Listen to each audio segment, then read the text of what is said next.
My feet wound up with my ankles up in my face, my bottom sticking out. The commode hit the cinder blocks underneath and broke. The water line broke. I'm getting a cold water enema, okay? And I'm calling for help and there's nobody to help.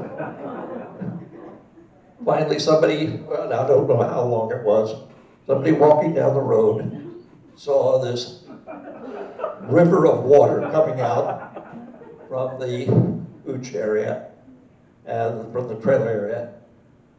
They investigated, saw this trailer with a broken toilet, broken water, and this bottle hanging from it. And they called the rescue squad. You want to talk about embarrassing? That the folks who responded with the ambulance pulling me back up out of that. Now we have Old Faithful rubbing through the hole. Will somebody please turn the water off? They took me to the hospital and I had to endure, you wouldn't believe how many endless jokes they went on while they picked the splinters out of my butt.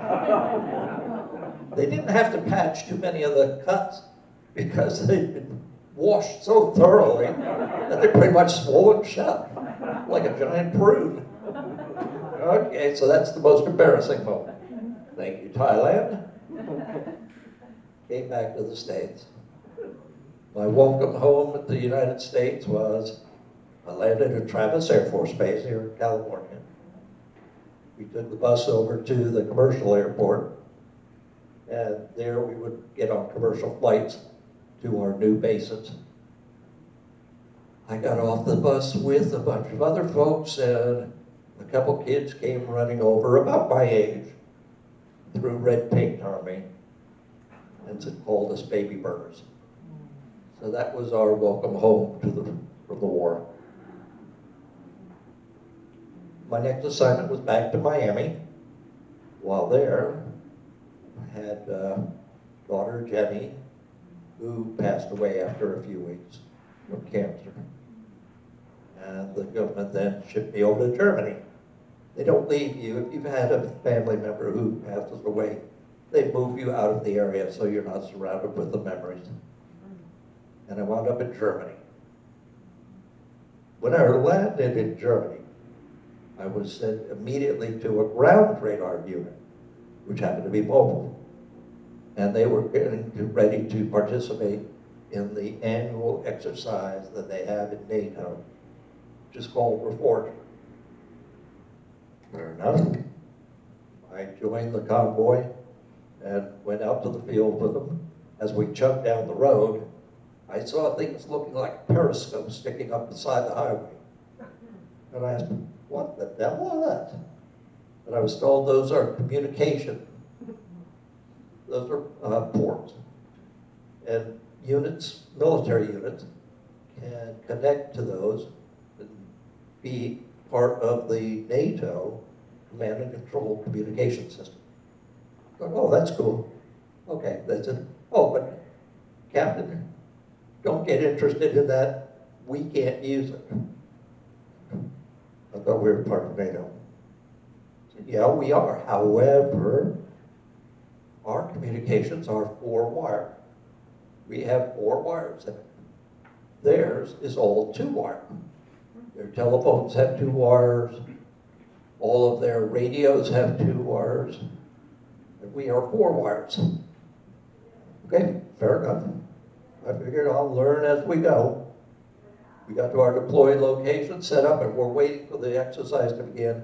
And I was talking to one of my sergeants who told me his name was Ufta. And he was a staff sergeant. And I said, Sergeant, I'm interested in this communication thing. And there was a little periscope close to where we set up our radar. And he said, okay, Captain, come on. He took the cover off it, and I'm looking at the jack port, and there are 2 bolts. I said, okay, that matches what they told me. And I said, may I see one of our communications cables? And he brought it over. I did take the end off. He did. I said, strip the wire. He says, I said, come on. I said, okay, captain says, we'll do it. He took it. Now I had 4 bare wires looking at me. I said, Sergeant, twist 2 of those together. Now twist the other 2 together. Both was looking at me like, the captain's really out there. The captain's lost it. I said, no, Ufta, stick those wires in those 2 holes. He said, really? You know we're going to blow our communications. They've got people specializing in this down at a base called Simbach, engineers who are trying to come up with a hybrid that will allow us to plug into NATO. I said, just plug it in, let's see what happens. He did. It worked. Honest to God, it worked. I said, holy mother of pearl. So we started the exercise, and we were talking to NATO at NATO headquarters and their whole command structure, and we were the only U.S. unit in the field who could do that. They said, how did you do it? I told them afterward, all I did was twist the wires together. No, you can't do that. You don't get paid enough to make that sort of decision. Okay, I don't know. But yeah, that's how we found that we could talk to NATO. Time went by, and I finished my tour in Germany, during which I had become quite good at the language. In fact, good enough that I was fluent, and I was served as the American Air Force liaison to the Bundeswehr, the German Army, and then to the Luftwaffe, the German Air Force. So I had pretty good exposure, and I went all over Germany and down through Italy and the rest of NATO. From there, I was sent back to the States for training. Now, if people are getting bored, please feel free to go to sleep. Just don't snore too loudly. Okay? And spitballs have limited range, okay? So, no. I was sent back to the United States. I had originally been coming back to the States to go to school to become an instructor at the Air Force Academy. That assignment fell apart. While I was under orders for that, though, before I left, I had shipped my car back to the States. Okay, it was on a ship going back to the States, back to America. Then I was picked up, I was given an option of, would you like to become an aggressor? Now, most people have seen the movie Top Gun, the first one. And it's very good, very clear, when it says the top 10% of the air crews are sent to something called fighter weapons school. The Navy has one, and it's called Top Gun.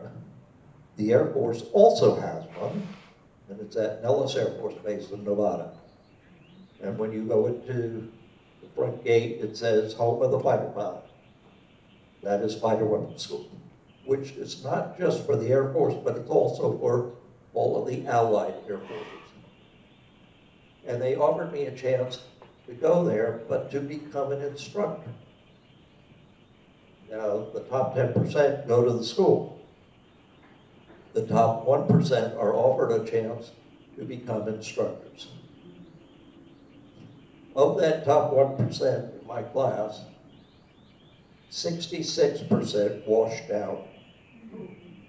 So you're dealing with the top 1/3 of 1%.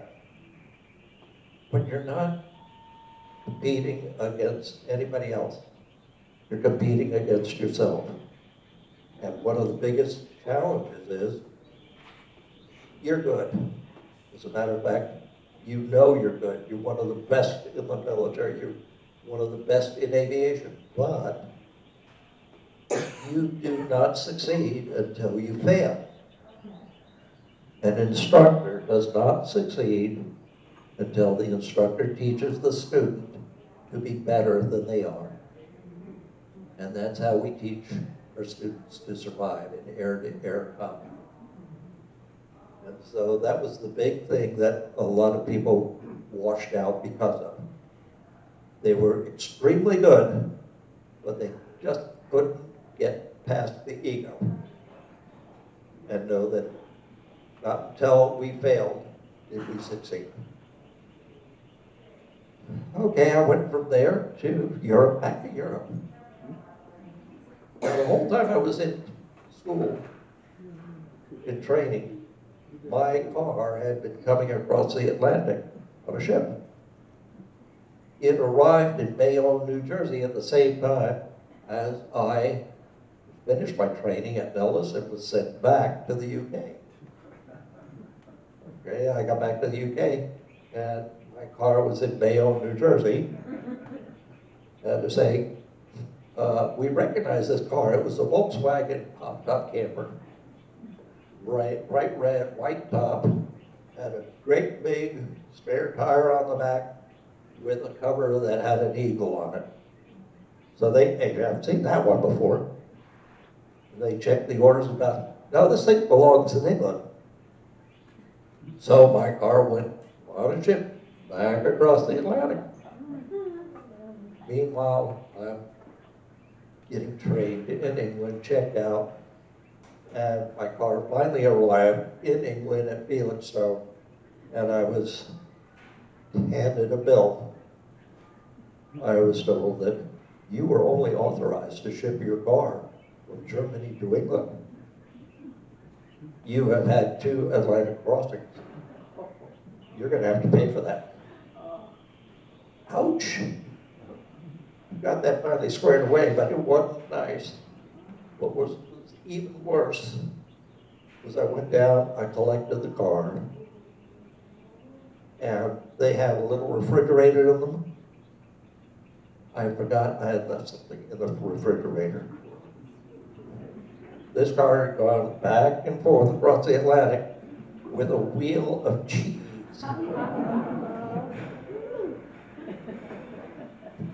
I climbed into the car. I fell out of the car. Army thought they knew how to conduct gas mask training. No. Let me tell you, it was not fun. Rolled the windows down, and I drove all the way back to my base, streaming, I think, green trail behind green smoke. It took forever to get that smell out, but I did succeed.